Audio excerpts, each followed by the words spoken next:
Free hand পেইন্টের আজকে হচ্ছে 3 number class. আর আজকের ক্লাসে দেখানো হবে পাতাসহ মাধবীলতা ফুলের ডিজাইন এবং হচ্ছে সুতি ভয়েল কাপড়ের উপরে রঙের ঘনত্বটা কতটুকু রাখবেন, কতটুকু ঘন বা কতটুকু পাতলা করে কাজ করবেন, সেই সব কিছু নিয়ে থাকতেছে আজকের ক্লাসটা। তো প্রথমেই আমি হচ্ছে ফ্রি হ্যান্ডে পাতাগুলো এঁকে নিয়েছি।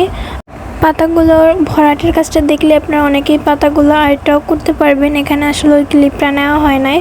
যাই হোক, এখন আমি পাতাগুলো ভরাট করতেছি। তো এখানে হচ্ছে আমি সবুজ কালারটা নিয়েছি এবং পাতার মধ্যে শেড আনার জন্য হলুদ কালারটা নিয়েছি। এবারে আসি সুতি ভয়েল কাপড়ে রঙের ঘনত্বটা কীরকম রাখবেন, মানে ঘন নাকি পাতলা করে কাজ করবেন। তো আমরা সবসময় এই জিনিসটা মাথায় রাখবো যে যেসব কাপড়ের বুননগুলো, সুতোর বুননগুলো ফাঁকা ফাঁকা না, ঘন হয়ে থাকে, সেই সব কাপড়ে হচ্ছে কাজ করতে হবে রঙগুলোকে পাতলা করে।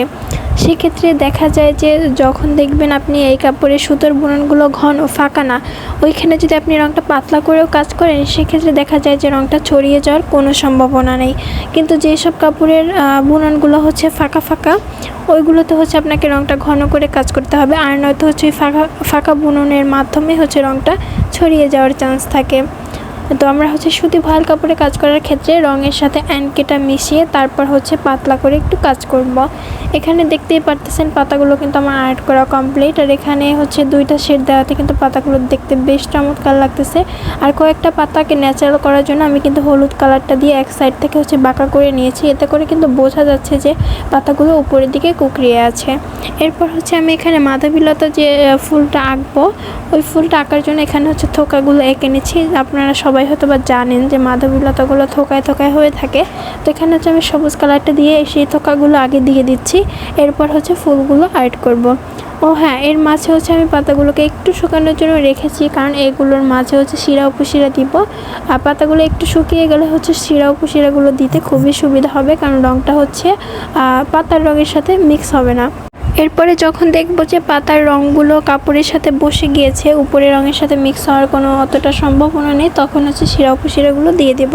এখানে আমি শিরা উপশিরাগুলো দেওয়ার জন্য হলুদ কালারটা নিয়েছি। পাতাগুলোর ভরাটের কাজ করেছি আমি 12 নম্বর তুলিটা দিয়ে, এবং পাতায় যে শিরা উপশিরাগুলো দিয়ে দিচ্ছি সেটা হচ্ছে 3 নম্বর তুলিটা দিয়ে।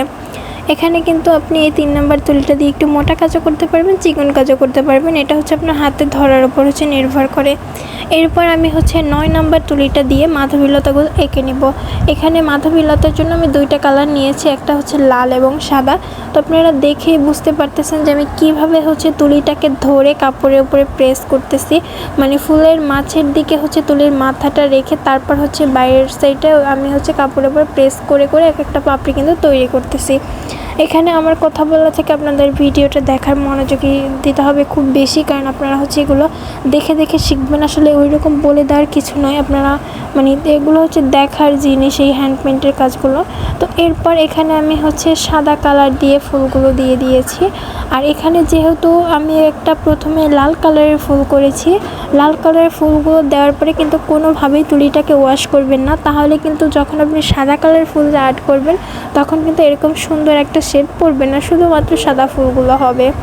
প্রথমে লাল কালারটা দিয়ে ফুলগুলো দেওয়ার পরে ওই সেম ব্রাশটা দিয়েই হচ্ছে সাদা কালারের মধ্যে দিয়ে এরপর হচ্ছে সাদা কালারের ফুলগুলো দিবেন।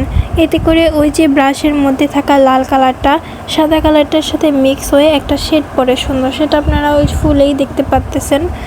মানে এরকম শেড পড়াতেই কিন্তু এই ফুলগুলো দেখতে বেশ চমৎকার লাগে। এখানে আমি হচ্ছে 2টা থোকাই আপনাদেরকে আর্ট করে দেখিয়ে দিচ্ছি। এই ফুলগুলো কিন্তু আহামরি কঠিন কিছু না, আপনারা যে একটু চেষ্টা করলেই হচ্ছে আর্ট করতে পারবেন।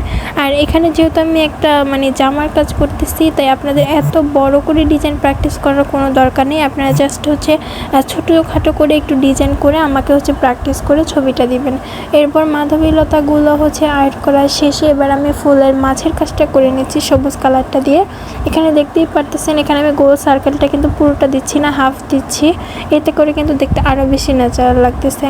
তো যাই হোক, প্র্যাকটিস করার বিষয় যেটা বললাম, এত বড় করে আর্ট করার কোনো প্রয়োজন নাই আপনারা জাস্ট হচ্ছে একটা থোকা এবং সাথে হচ্ছে 3-4টা পাতা অ্যাডজাস্ট করে আমাকে দিলেই হবে। তো এটা ছিল আমার ডিজাইনটার ফাইনাল লুক। আজকের ক্লাসটা আপনাদের কাছে কেমন লেগেছে, বিশেষ করে মাধবীলতাগুলো কেমন লেগেছে, অবশ্যই ছোট্ট একটা কমেন্টের মাধ্যমে জানিয়ে যাবেন। আল্লাহ হাফেজ।